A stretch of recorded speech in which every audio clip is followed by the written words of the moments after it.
Power point की आज की इस क्लास को शुरू करने से पहले मैं आपसे बोलूँगा कि आई बटन दबा के आप पहले मेरा स्लाइड्स वाला वीडियो देख लें, क्योंकि ये जो चैप्टर है सेक्शन से रिलेटेड है। तो सेक्शन के बारे में जब तक आपको ठीक से नहीं पता होगा तब तक आप ये चैप्टर क्लियर नहीं कर सकते। इंसर्ट टैब के अंदर हमें एक ऑप्शन मिलता है लिंक्स का। लिंक्स में सबसे पहले हमें जूम का ऑप्शन मिलता है। जूम में हमें समरी जूम का ऑप्शन मिलता है। एक छोटा सा पहले बेसिक इंट्रोडक्शन दे देता हूँ मैं, फिर भी स्लाइड्स के बारे में। अगर आप स्लाइड्स वाला वीडियो मेरा देख लें तो ज़्यादा अच्छा रहेगा। और स्लाइड्स वाला वीडियो देखने का रीज़न है कि उसके अंदर सेक्शंस के बारे में मैंने बताया हुआ है। सेक्शंस जैसे कि आप इस प्रेजेंटेशन के अंदर देख रहे हैं, या इंट्रोडक्शन के नाम से मैंने एक सेक्शन बनाया हुआ है। उसके बाद एक ऑथर रिप्रेजेंटेशन। बेसिकली ये सेक्शंस मैंने नहीं बनाई है, पहले से मेरी टेम्पलेट बनी डाउनलोडेड है माइक्रोसॉफ्ट की वेबसाइट से। तो आप इस वेबसाइट से आप ये टेम्पलेट डाउनलोड कर सकते हैं, या फिर आप कोई भी प्रेजेंटेशन में कुछ भी सेक्शंस बना के प्रैक्टिस के लिए यूज कर सकते हैं। अब यहाँ पर पहले मैं फोकस कर लेता हूँ कि इंट्रोडक्शन के नाम से एक सेक्शन है, जिसमें कि पहले पावर पॉइंट 2010 के नाम से एक स्लाइड है। उसके बाद ऑथर योर प्रेजेंटेशन के नाम से ये वाली स्लाइड है जिसकी पहली, और उसके बाद एनरिच योर प्रेजेंटेशन के नाम से एक सेक्शन है जिसमें कि ये स्लाइड है पहली। काफ़ी ऐसी तरह से मैंने और भी सेक्शंस यहाँ लिए हुए।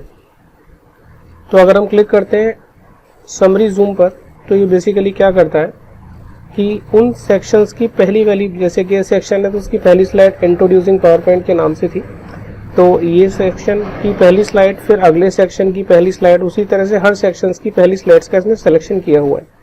और जैसे ही आप इंसर्ट करेंगे तो इंसर्ट करते ही एक समरी सेक्शन के नाम से एक सेक्शन बनेगा जिसके अंदर ये स्लाइड आ रही है, और इस स्लाइड के अंदर ये छोटे छोटे स्लाइड्स के थंबनेल्स बना दिए हैं इसने।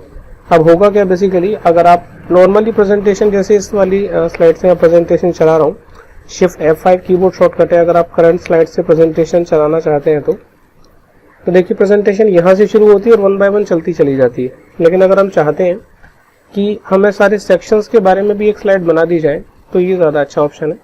और इसमें समरी जूम में आप चाहो तो किसी स्लाइड को भी इसमें ऐड करा सकते हो। अब हम इसको एक बार प्ले करके देख लेते हैं। अगर मैं यहाँ क्लिक करता हूँ, जैसे कि एनरिच और प्रेजेंटेशन, तो ये यहाँ से प्रेजेंटेशन मेरी चलनी शुरू हो गई, और एनरिच और प्रेजेंटेशन के बाद जितनी भी स्लाइड्स हैं सारी 1 बाय 1 मुझे नजर आने लगेंगी इस तरीके से।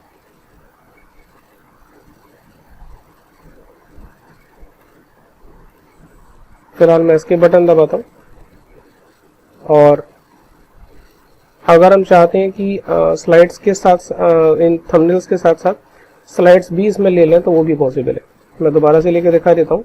फिलहाल मैं इसको डिलीट करता हूँ, समरी सेक्शन को भी डिलीट करता हूँ, और फिर दोबारा से मैं क्लिक करता हूँ इसी ऑप्शन पे, और मैं ये चौथे नंबर की जो स्लाइड है इसको भी यहाँ ऐड कर देता हूँ, इंसर्ट। तो देखिए ये स्लाइड भी यहाँ इंसर्ट हो गई। अब अगर मैं इसको प्रेजेंटेशन को प्ले करता हूँ और यहाँ क्लिक करता हूँ तो ये स्लाइड आएगी। फिर उसके बाद 1 बाय 1 आगे जैसे बढ़नी चाहिए वैसे स्लाइड बढ़ती जाएगी। और ये बैक बटन मैंने दबाया है कीबोर्ड का, इससे आप बैक भी कर सकते हैं। मतलब जो up and down arrow keys है उसमें मैंने बैक बटन यानी कि लेफ्ट हैंड साइड वाला एरो दबाया। अभी एस के बटन दबाते बाहर आ जाते हैं।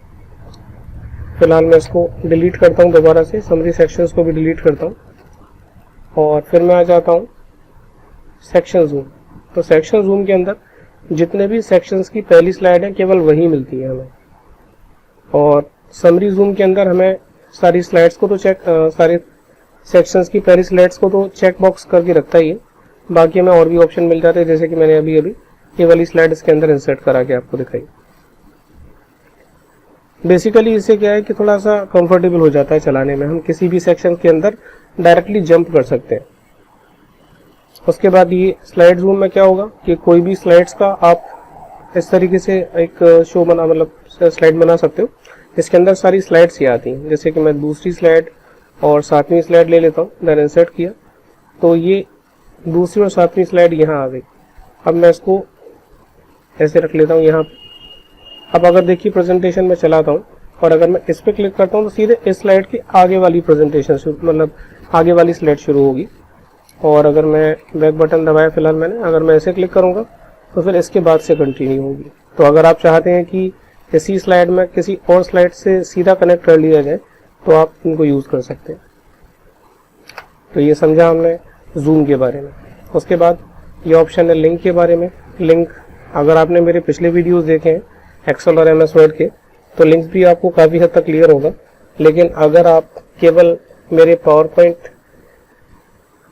की प्लेलिस्ट के ही व्यूअर हैं तो कोई प्रॉब्लम नहीं है। मैं इसमें आपको बता देता हूँ कि आप किसी भी ऑब्जेक्ट को लिंक करा सकते हैं, किसी भी फाइल से, किसी भी फोल्डर से, या किसी प्लेस से, यानी कि किसी पर्टिकुलर स्लाइड से। यहाँ पर तो स्लाइड्स हैं, अगर हम एक्सेल की बात करें तो वहाँ शीट्स भी थी।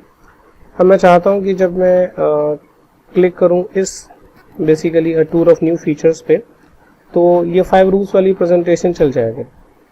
अब देखिए आप एक लिंक का निशान भी बन के आ रहा है और ये बोल रहा है control plus click to follow the link. तो अगर आप यहीं पर इसको लिंक को फॉलो करना चाहते हैं तो कंट्रोल के साथ क्लिक कर दें, अदरवाइज आप F5 बटन दबाएं और आप यहाँ क्लिक करेंगे तो देखिए ये जो प्रेजेंटेशन मैंने इससे लिंक करी थी वो प्रेजेंटेशन चलने लगी। एस्केप बटन दबा दिया है फिलहाल मैंने। उसके अलावा आप किसी फोल्डर से भी लिंक करा सकते हैं, जैसे कि मैं प्रेजेंटेशन वाले फोल्डर से ही लिंक करा देता हूँ उसको। अब देखिए अब मैं क्लिक करूंगा और वो फोल्डर खुल जाएगा। ठीक है, तो इस तरीके से हम इसको लिंक करा सकते हैं।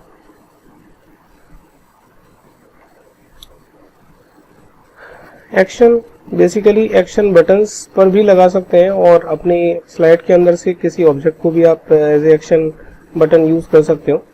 एक्शन बटन्स के लिए आप शेप्स में जाओगे और यहाँ पर देखिए एक्शन बटन्स मिलेंगे। जिस तरह के इनके फेसेस नजर आ रहे हैं वैसा ही इनका बिहेवियर भी होता है। जैसे ये प्रीवियस स्लाइड के लिए, ये नेक्स्ट स्लाइड के लिए, ये फर्स्ट स्लाइड के लिए, लास्ट स्लाइड के लिए, होम स्लाइड के लिए, इसी तरह से कई सारे यहाँ बटन्स दिए हुए हैं। मैं फिलहाल एक बटन ऐसे ही बना लेता हूँ क्योंकि मैंने ये एक्शन कैटेगरी से लिया है तो ऑटोमेटिकली एक्शन सेटिंग्स मेरे सामने खुली और मैं हाइपरलिंक करा देता हूँ उसको। जैसे कि स्लाइड पे क्लिक करूंगा मैं, इसमें कई सारे ऑप्शन हमें मिलते हैं, next slide, first slide, previous slide, जो भी आप लेना चाहते हो वो ले सकते हो।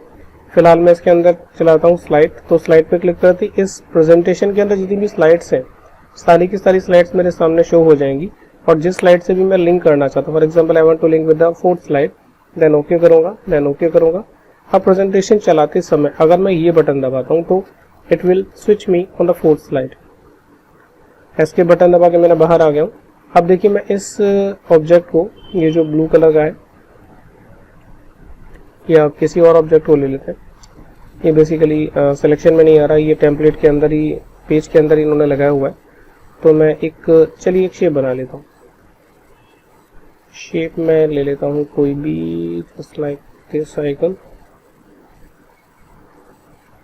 अब मैं चाहता हूँ कि जब मैं इस पे क्लिक करूँ तो स्लाइड नंबर 3 पर पहुँच जाऊँ।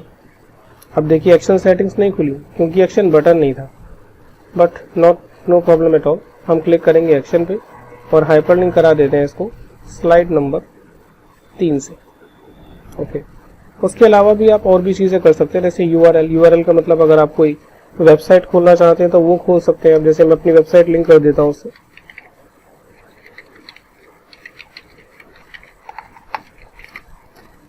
ओके करता हूँ, देन ओके करता हूँ। अब इसके बाद हम F5 बटन दबाते हैं और ये मैं क्लिक करता हूँ। देखिए अब ये मेरी वेबसाइट खोल रहा है क्योंकि मैंने इसको अपनी वेबसाइट से लिंक किया तो उसने मुझे वेबसाइट दे दी। तो जिससे भी आप चाहें उससे लिंक कर सकते हैं। ठीक है, लिंक पर ले गया, खुल जाएगी। हो सकता है इंटरनेट कनेक्शन की स्पीड थोड़ी कम आ रही है इसलिए नहीं खुल रही, लेकिन इस तरीके से हम वेबसाइट को भी खोल सकते हैं। तो ये समझा हमने लिंक्स के बारे में, जिसमें हमने जूम, लिंक्स और एक्शन वाले चैप्टर कवर किए। किसी को भी अगर कोई प्रॉब्लम है तो मुझे कमेंट सेक्शन में ज़रूर बताएं, क्योंकि MS पावरपॉइंट 2019 में ये नए फीचर्स ऐड हुए हैं। बेसिकली ये तो पुराने थे दोनों, लेकिन ये नया फीचर ऐड हुआ है। अगर अभी भी इसमें कन्फ्यूजन है तो आप मुझे प्लीज़ कमेंट करें।